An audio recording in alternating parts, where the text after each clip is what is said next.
नमस्कार, मी मधुमती. मधुर या फूड चॅनलमध्ये आपलं स्वागत करत आहे. हाय मैत्रिणींनो, कशा आहात? मजेत ना? असं मजेत राहा, स्वस्त राहा. आता मी तुम्हाला घरच्या घरी पनीर टिक्का कसा बनवायचा तोही शेगडीवर तो तुम्हाला दाखवणार आहे. हा पनीर टिक्का आपण घरच्या घरी अगदी कमी साहित्यात झटपट कसा बनवायचा तो आपण पुढे बघूया. आता आपण एका वाटीमध्ये 2 चमचे दही घेतलेले आहे.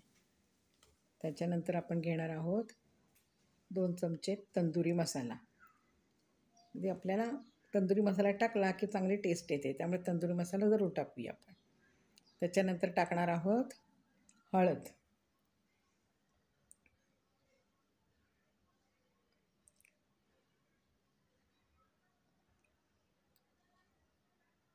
त्यानंतर येणार आहे आपण घेणार आहोत थोडासा पनीर टिक्का मसाला. त्याच्यानंतर आपल्याला घ्यायचं आहे लाल तिखट. जसं आपल्याला टेस्ट आवडेल त्याप्रमाणे लाल तिखट घ्यायचं. आणि सगळ्यात शेवटी मीठ, चवीप्रमाणे मीठ टाकायचं. नंतर अद्रक लसूण पेस्ट 2 चमचे आणि सगळं मिक्स करण्यासाठी आपल्याला लागणार आहे थोडंसं तेल. आपण ह्याच्यामध्ये थोडंसं तेल टाकून घेऊया.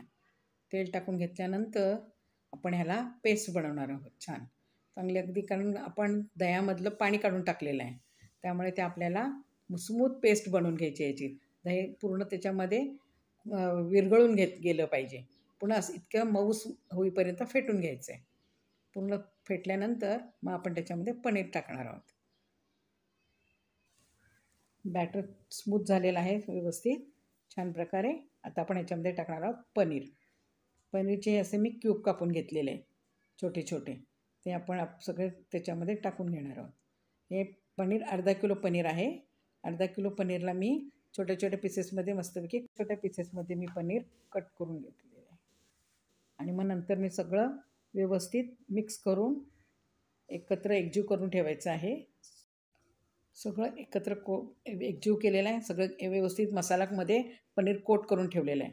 आता आपण ह्याच्याला व्यवस्थित झाकण ठेवून 2 तासासाठी ठेवून देणार आहोत.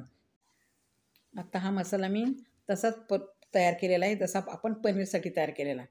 आणि त्याच्यामध्ये मग आपल्याला असे कांदे कापून घ्यायचे आहेत आणि असे चौकोनी कांदे कापायचे आहेत. ते कांदे टाकायचे आहेत. तशीच शिमला मिरची पण कापून घेतलेली आहे मी, ती पण आपण आता ह्याच्यामध्ये टाकणार आहोत.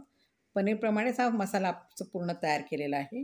त्याच्यामध्ये शिमला मिरची आणि कांदा ह्याला पण आपण आता कोट करणार आहोत. पूर्ण मसाला सेम घेतला आहे, जसा पनीरला घेतला होता तसंच सगळं घेतलेलं आहे.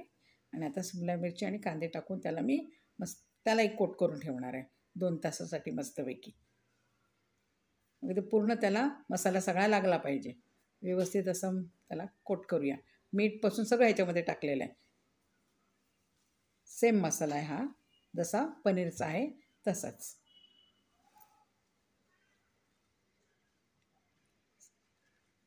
अशा प्रकारे व्यवस्थित कोट झाल्यानंतर आपण ह्याला पुन्हा 2 तासासाठी झाकण ठेवून देणार आहोत. आता 2 तास झालेले आहेत. आता आपण शिगेमध्ये हे सगळं पनीर आणि ह्या भाज्या आपण लावून घेणार आहोत. अगोदर आपण कांदा घेणार, मग शिमला मिरची, नंतर पनीर असं व्यवस्थित शिगेमध्ये अडकवून घ्यायचं. पुन्हा कांदा व्यवस्थित त्याच्यामध्ये अंतर ठेवायचं. मग शिमला मिरची, पनीर अशा पद्धतीने आपण शिगेमध्ये जेवढं मावेल तेवढं करूया. हे अंतर व्यवस्थित ठेवायचं म्हणजे व्यवस्थित ते भाजलं जातं.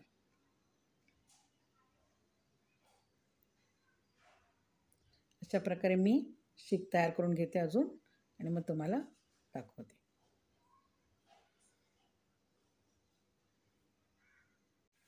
अशा प्रकारे मी हे 2 बनवले आहे. बाकीचं मी नंतर बनवणार आहे. सध्या मी आता हे 2च तुम्हाला बनवून दाखवते. ठीक आहे. आता मी शेगडी पेटवून घेतलेली आहे आणि त्या शेगडीवर मस्तपैकी जाळ आल्यानंतर पूर्ण कोळसे लाल लाल झाल्यानंतर त्याच्यावर मी ही जाळी ठेवली आहे. आता या जाळीवर मी एक एक करून शीख ठेवणार आहे. पनीर आणि शिमला मिरची आणि कांदा लावलेली. तर एका बाजूने थोडीशी भाजले की मग त्याच्यावर आपण हे बटर आणि त्याच्यामध्ये ब्लॅक पेपर टाकणार आहोत. बारीक वाटलेली ब्लॅक पेपर आणि बटर आणि त्याचं असं आपण त्याला थोडंसं कोट करणार. म्हणजे त्याचं जरा स्मोक चांगला येतो. त्या कोळशावर जरा पडलं ना ते थोडंसं की मग त्याचा स्मोक चांगला येतो. आता उलटून बुलटून घ्यायचं आणि त्याला बटर आणि ते ब्लॅक पेपरचं जे पेस्ट आहे ते सतत लावत राहायचे. त्याच्यामुळे त्याला छान प्रकारे स्मोक येतो. ते हळूहळू दोन्ही बाजूने असं फिरवून फिरवून छान प्रकारे आपण आता त्याला मस्त भाजून घेणार आहोत.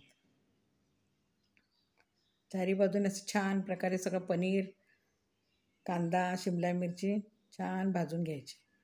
ते व्यवस्थित शेकल्यानंतर असं आपण शिगेवरून काढून घेऊया. व्यवस्थित शांततेत असं काढून घ्यायचं.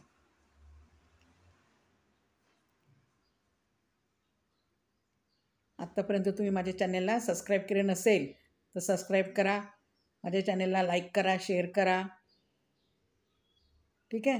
तर आता हे असं अशा प्रकारे मस्तपैकी हे झालेलं आहे. हे तुम्ही कोणत्याही चटणीबरोबर खाऊ शकता. सॉसबरोबर, पुदिन्याच्या चटणीबरोबर, आवडेल त्याप्रमाणे. तर नुसतं पण छान लागते कारण याच्यामध्ये सगळे फ्लेवर आहेत.